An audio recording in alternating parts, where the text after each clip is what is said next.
കേരളത്തിന്റെ മുഖ്യമന്ത്രി ആരാകുമെന്ന് ഇന്നറിയാമെന്നാണ് കരുതുന്നത്. KC മുഖ്യമന്ത്രിയാവാൻ തന്നെയാണ് ഇപ്പോഴും 80% ചാൻസ് കിടക്കുന്നത്. VDSന് ആകെയുള്ള ഒരു അപ്പർ ഹാൻഡ് ജനങ്ങളുടെ സപ്പോർട്ടും ലീഗിന്റെ സപ്പോർട്ടും മാത്രമാണ്.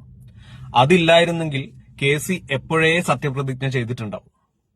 ഇലക്ഷൻ നയിച്ച് വിജയം നേടിയിട്ടും VD സതീശന് വെറും 6 MLA-മാരുടെ സപ്പോർട്ടേ കിട്ടിയുള്ളൂ. മണ്ണും ചാരി നിന്ന KCക്ക് 50 MLA-മാരുടെ പിന്തുണയുണ്ട്. എന്തുകൊണ്ടായിരിക്കും KCക്ക് ഇത്ര സപ്പോർട്ട് കിട്ടുന്നത്? ഒന്ന് ആലോചിച്ച് നോക്ക്. എന്റെ ഒരു അസംഷൻ പറയാം. ഇത് വെറും ഗ്രൂപ്പ് പ്രശ്നമല്ല. കാരണം A ഗ്രൂപ്പും I ഗ്രൂപ്പും ഒരേപോലെ KCക്ക് പിന്തുണ നൽകുന്നുണ്ട്. ചാണ്ടി ഉമ്മൻ ഇലക്ഷന് ശേഷം പറഞ്ഞ ഒരു കാര്യമുണ്ട്.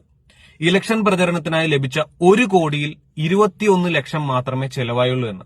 ബാക്കി 79 ലക്ഷം ജനങ്ങൾക്കായി ചെലവാക്കുമെന്ന് പറഞ്ഞു.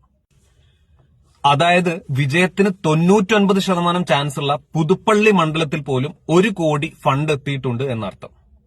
അപ്പോൾ ടൈറ്റ് മത്സരം നടന്ന മണ്ഡലങ്ങളിൽ എത്രമാത്രം ഫണ്ട് എത്തി കാണും? ഒന്ന് ആലോചിച്ച് നോക്ക്.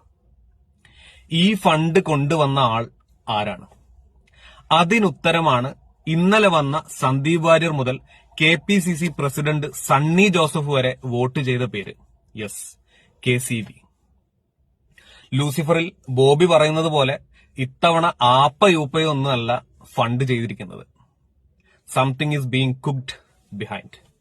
കഴിഞ്ഞ തവണ പിണറായിയുടെ PR വർക്കിന് മുമ്പിൽ UDF നിലംതൊടാതെ വീണത് ഫണ്ടില്ലായ്മ കാരണം മാത്രമാണ്.